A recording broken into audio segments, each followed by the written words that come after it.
જાણ્યા છતાં અજાણ્યા.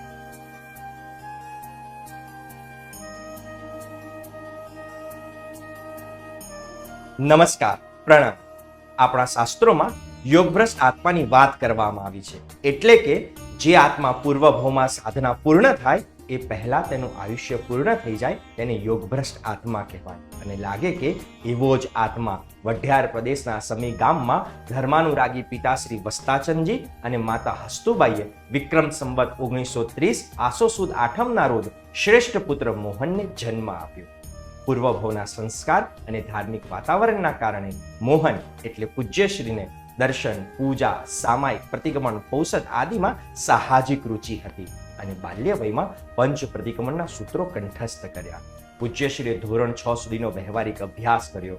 વહોરા વેપારીને ત્યાં સર્વિસમાં લાગ્યા અને ધાર્મિક ક્રિયાઓ પણ ચુસ્તપણે કરતા.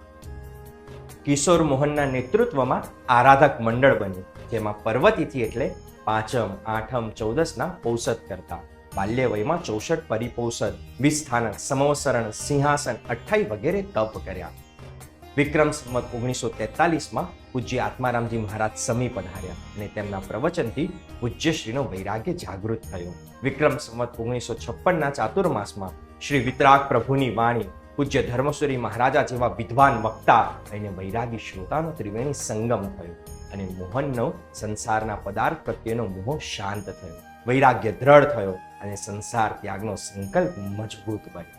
શત્રુંજયમાં 99ની યાત્રા દરમિયાન આદિનાથ દાદા સામે કરેલી સંસાર ત્યાગની પ્રાર્થના સાર્થક થઈ, માતા પિતાની સહર્ષ અનુમતિ મળી અને મહાવત દસમના રોજ સમી મુકામે મોહનમટી પૂજ્ય મુનિશ્રી ધર્મ વિજયજી મહારાજાના શિષ્ય મુનિશ્રી ભક્તિ વિજયજી મહારાજા તરીકે ઘોષિત થયા. યાદ રહે, સાધના ચોક્કસ તેનું ફળ આપે છે, કિંતુ લક્ષ્ય સાધનાનું હોય તો ફળનું નહીં. વધુ વિડીયોઝ માટે જોડાઈ રહો